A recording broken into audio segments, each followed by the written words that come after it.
She appears on track to put a price on carbon, but the Prime Minister is off to a torrid start in her campaign to sell the idea. Julia Gillard has faced a barrage of questions over why she's introducing an effective tax on carbon when she ruled it out before the election. Tony Abbott is keeping the pressure on too. He says the scheme would amount to a conspiracy by the Parliament against the people.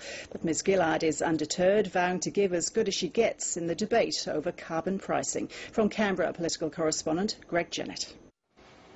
Many leaders tripped on the carbon pricing trail, and Julia Gillard's prepared for the worst. And it'll be fast and furious, and it'll be a difficult debate. She didn't have to wait long for the fury. Do you accept the fact that you've stolen an election with a false promise? Oh, Alan, what a load of nonsense. Before the Prime Minister can attempt to sell her carbon tax, she's first got to clear the air on her pre-election promise not to have one. There will be no carbon tax under the government I lead. It's not proving to be easy for her or her chief negotiator. We presented legislation to the Senate on 3 occasions in the last term of Parliament, you might recall. Sure, but the promise not in this term. Am I going to be allowed to speak, Fran?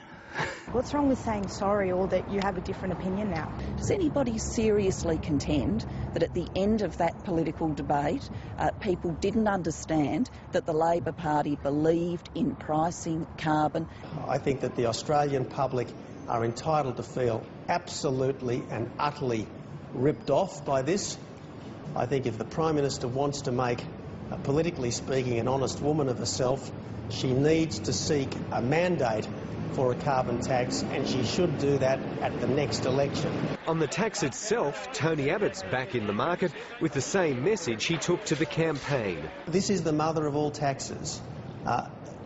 In the first instance, this tax will hit your power bills, it will hit your petrol bills. That's a claim the government's taking head-on. It's dismissing estimates the regime could add $300 a year to household energy bills, because it says it doesn't yet know what the starting price for carbon will be. And even when it does, compensation will soften the impact. No one should be concerned about the figures they've seen in today's newspapers. Hard hats at the ready, let the hard sell begin. Greg Jennett, ABC News, Canberra.